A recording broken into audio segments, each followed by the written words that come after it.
ये स्टूडेंट्स, आज हम डिस्कस करने जा रहे हैं एंसेम्बल। एंसेम्बल एक ऐसा टर्म है जो कि थर्मोडायनेमिक्स में या स्टैटिस्टिकल मैकेनिक्स में बहुत ज़्यादा यूज़ होता है।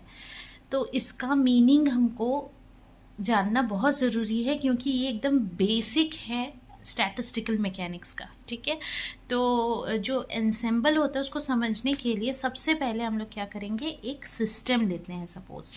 ठीक है, अब ये आपके पास एक सिस्टम है।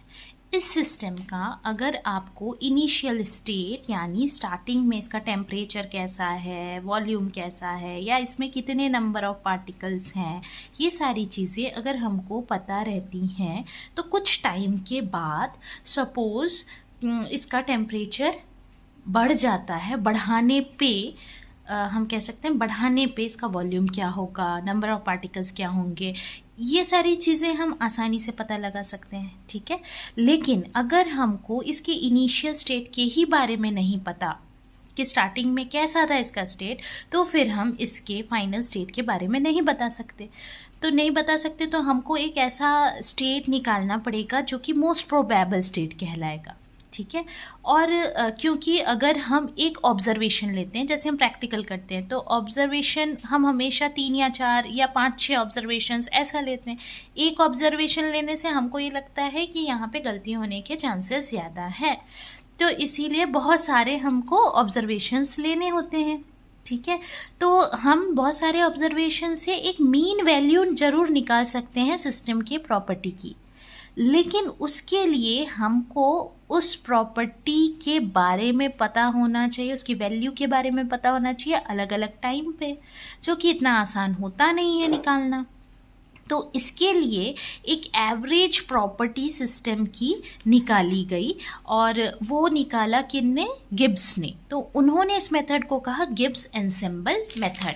ठीक है, तो यहाँ पर इसी बात को लिखा गया है कि अगर हम इनिशियल स्टेट जानते हैं, जैसा हमने अभी कहा, सिस्टम मतलब ही क्या होता है, बहुत सारे पार्टिकल्स जैसे एटम्स हैं, मॉलिक्यूल्स से बने हुए पार्टिकल्स कहना चाहिए, तो हम आसानी से उसके फाइनल स्टेट को बता देंगे या किसी भी इंस्टेंट पे स्टेट को बता देंगे।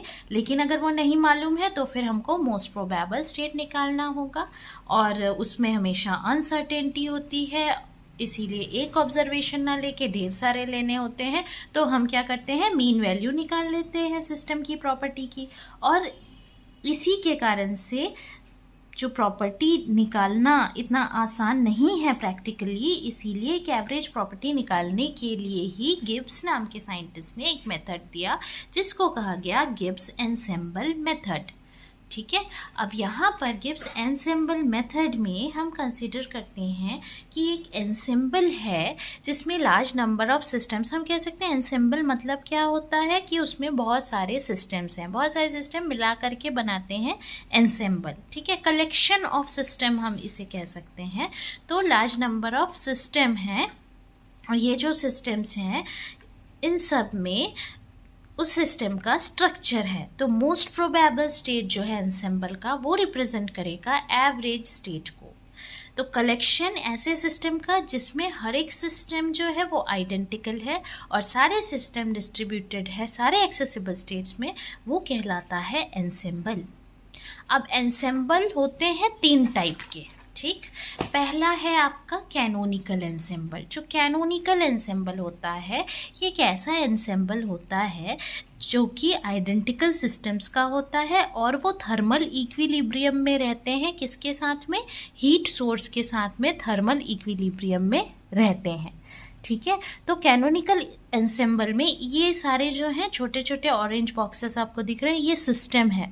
हर एक सिस्टम जो है वो सेम टेम्परेचर, वॉल्यूम जो है उनका सेम होगा, और सब में नंबर ऑफ पार्टिकल्स सेम होंगे, यानी कि ये TVN सारे सिस्टम में ये 3 चीज़ें जो हैं वो सेम होंगी। अगर तो ऐसे सिस्टम का जो कलेक्शन है आपका, वो क्या कहलाएगा, कैनोनिकल एंसेम्बल।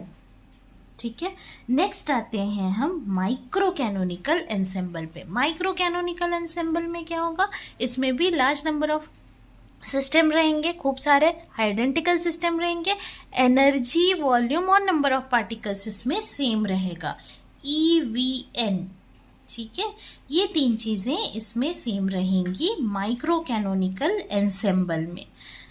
तो ऐसा जो कलेक्शन है सिस्टम का वो कहलाएगा, जिसमें कि एनर्जी, वॉल्यूम और नंबर ऑफ पार्टिकल सेम है, वो कहलाएगी आपकी माइक्रो कैनोनिकल एंसेम्बल। तीसरी आ गई ग्रैंड कैनोनिकल एंसेम्बल।